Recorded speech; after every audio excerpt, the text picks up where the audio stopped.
Hello, loved ones.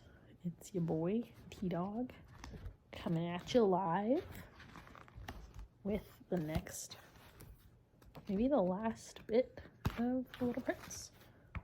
Just so you're aware. This is what we've done, and this is what we've got. And we are on chapter 22. Here we go. Good morning. Sorry. Good morning, said the little prince.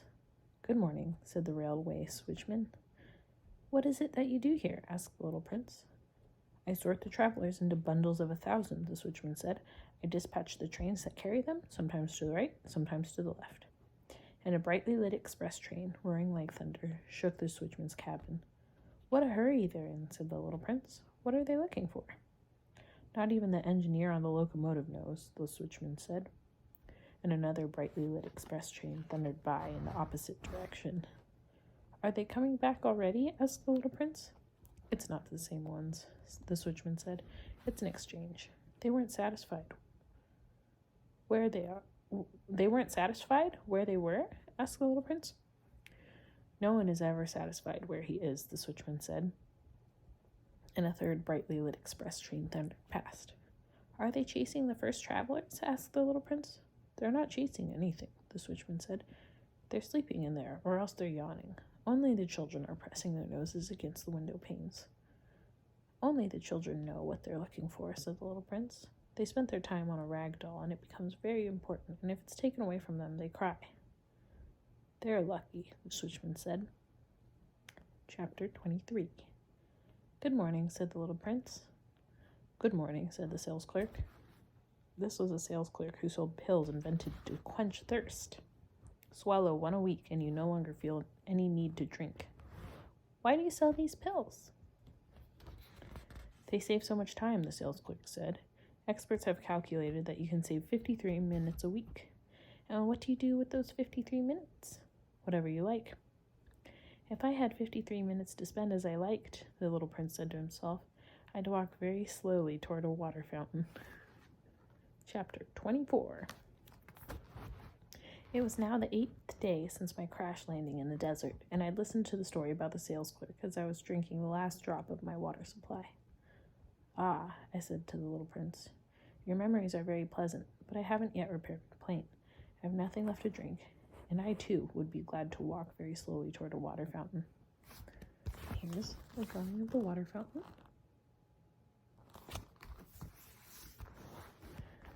My friend the fox told me, Little fellow, this has nothing to do with the fox. Why? Because we're going to die of thirst. The little prince didn't follow my reasoning and answered me, It's good to have had a friend, even if you're going to die. Myself, I'm very glad to have had a fox for a friend. He doesn't realize the danger, I said to myself.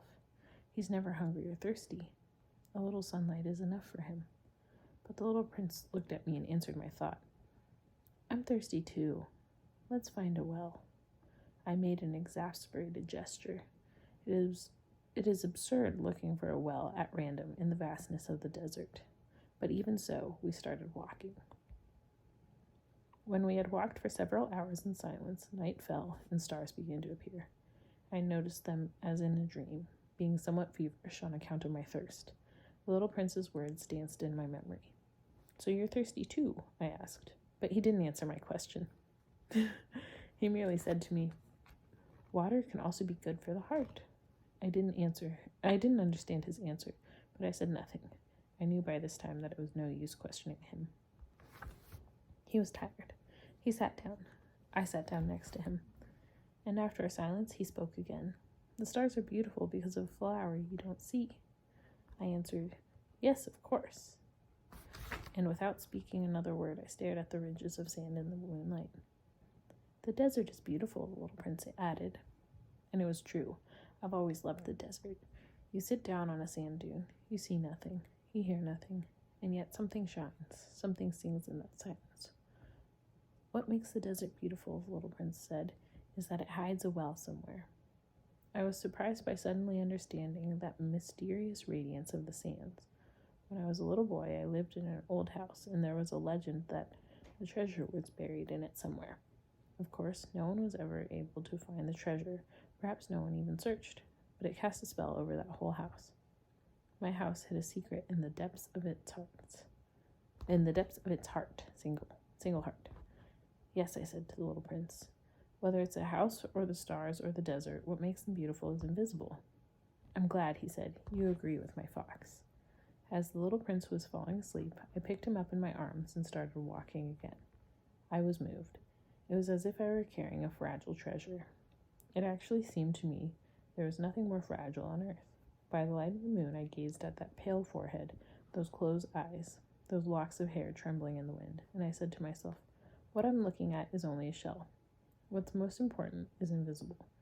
As his lips parted in a half smile, I said to myself again, what moves me so deeply about this sleeping little prince is his loyalty to a flower.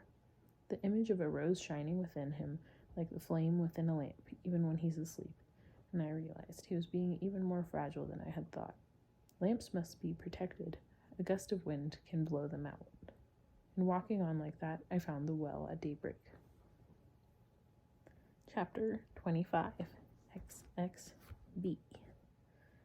The little prince said, people start out in express trains, but they no longer know what they're looking for. Then they get all excited and rush around in circles. And he added, it's not worth the trouble. The well we had come to was not at all like the wells of the Sahara. The wells of the Sahara are no more than holes dug in the sand. This one looked like a village well, but there was no village here, and I thought I was dreaming. It's strange, I said to the little prince. Everything is ready, the pulley, the bucket, and the rope. He laughed, grasped the rope, and set the pulley working, and the pulley groaned the way an old weather vane groans when the wind has been asleep a long time. Hear that? Said the little prince. We've awakened this well, and it's singing. I didn't want him to tire himself out. Let me do that, I said to him. It's too heavy for you. And here is a drawing. Caption is, he laughed, grasped the rope, and set the pulley working.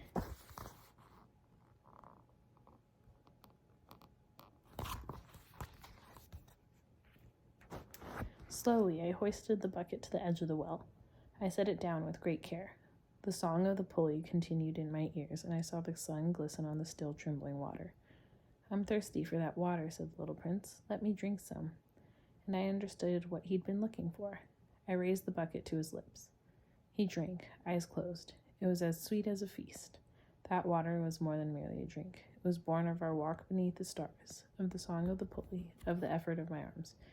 It did the heart good, like a present. When I was a little boy, the Christmas tree lights, the music of midnight mass, the tenderness of people's smiles made up, in the same way, the whole radiance of the Christmas present I received. People where you live, the little prince said, grow 5,000 roses in one garden, yet they don't find what they're looking for. They don't find it, I answered, and yet what they're looking for could be found in a single rose, or a little water. Of course, I answered, and little prince added, but eyes are blind. You have to look with the heart. I had drunk the water. I could breathe easy now. The sand at daybreak is honey-colored, and that color was making me happy too. Why then did I also feel so sad? You must keep your promise, said the little prince, sitting up again beside me. What promise? You know, a muzzle for my sheep. I'm responsible for this flower. I took my drawings out of my pocket. The little prince glanced at them and laughed as he said, your baobabs look more like cabbages. Oh! I had been so proud of the baobabs. Your fox, his ears, look more like horns, and they're too long. And he laughed again. You're being unfair, my little prince, I said. I never knew how to draw anything but bows from the inside and bows from the outside. Oh, that'll be all right, he said. Children understand. So then I drew a muzzle, and with a heavy heart I handed it to him. You've made plans I don't know about. But he didn't answer. He said, you know my fall to earth. Tomorrow will be the first anniversary. And after a silence, he continued, I landed very near here. And he blushed. And once again, without understanding why, I felt a strange grief. However, a question occurred to me. Then it wasn't by accident that on the morning I met you 8 days ago, you were walking that way, all alone, 1,000 miles away from any inhabited region. Were you returning to the place where you fell to earth? The little prince blushed again, and I added hesitantly, perhaps on account of the anniversary? The little prince blushed once more. He never answered questions, but when someone blushes, doesn't that mean yes? Ah, I said to the little prince, I'm afraid. But he answered, you must get to work now. You must get back to your engine. I'll wait here. Come back tomorrow night. But I wasn't reassured. I remembered the fox. You risk tears if you let yourself be tamed. Chapter 26. What was the actual movie? I'll save that one for the next time. So that was a couple chapters. Cool beans. Love you guys. I will see you in the next one.